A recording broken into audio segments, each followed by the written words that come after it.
It's just a year since Oksana Grischuk and Yevgeny Platov spoiled the best laid plans of Jane Torville and Christopher Dean.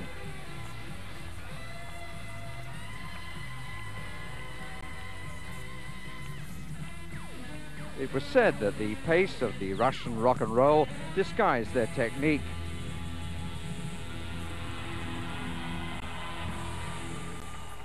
But the gold medals of the Lillehammer Olympics were theirs.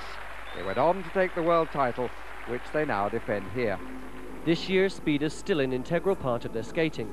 The rock and roll has given way to carefree swing and tap dancing.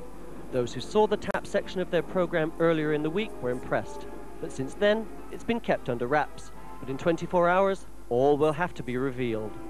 Their main rivals are Susanna Rahkamo and Petri Kokko of Finland.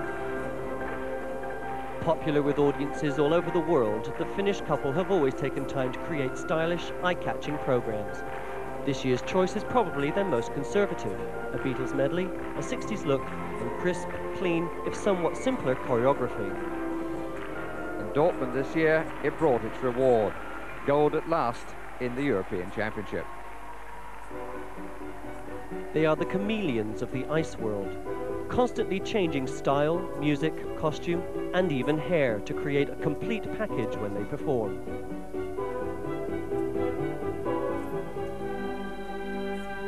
Variety and expression is their forte.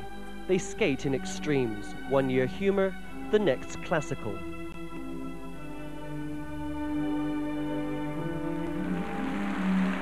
And at the Lillehammer Olympics, even whimsical.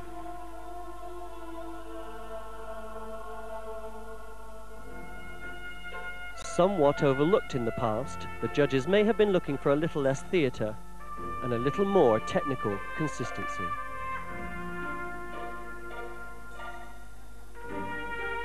We always felt like we want to do it our way. We want to try to be creative ourselves, to bring out our own personality in all the routines. And we didn't want really to skate like Russians, or skate like Torville Dean, or skate like Duchesne's. So we wanted to skate our way. The quality of their quick step, the original dance, makes one doubt that it's performed on ice. Actually, quick step, we found it very difficult to adapt on the ice, because on the ice you actually flow more or less horizontally. And the quick step move is up and down. Yeah. So it was actually very, very difficult, and it took us a long time. We are experiencing that a long time on the ice, trying to improvise and trying to find what really makes the quick step, and how we can do it on the ice. But then we found, and it was like, okay, here it is, and try to build up a program then. The French, Sophie Moniotte and Pascal Lavanchy, lead the other three contenders for medals. Well, the French have maintained a style throughout their international career, and they are probably the most traditional of ice dancers in this championship.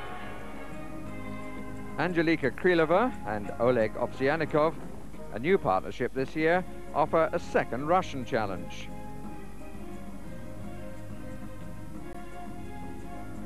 But many believe that the couple who were sixth last time in Japan, Shailene Bourne and Bourne Kraatz of Canada, will this time make it to the rostrum. Changing coaches mid-season, they are now being coached in California by 1988 Olympic champions Krylova and Ponomarenko. See your hands like really straight here. Yeah. It's like bend and up, bend.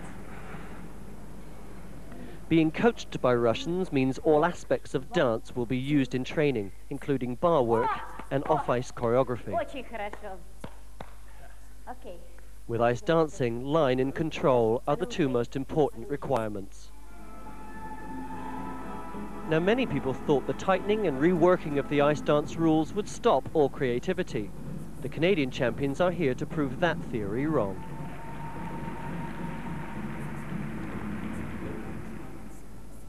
Well, after the two compulsory dances, Bourne Kraatz are lying in joint fourth place with Krylova and Ovsiannikov, but no surprise in the top three. Grischuk and Platov, the defending champions, are out in front at the moment. Well, I've been joined once again by the former Olympic champion, Robin Cousins. And Robin, we've been hearing so much in the commentary about the edges and how important they are. Could you explain simply what that means?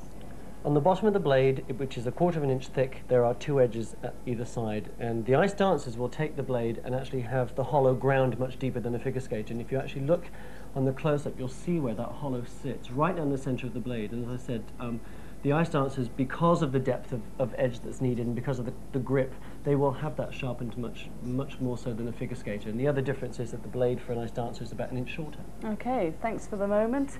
Well, now we can see how the British champions' edges held up. That's Michelle Fitzgerald and Vincent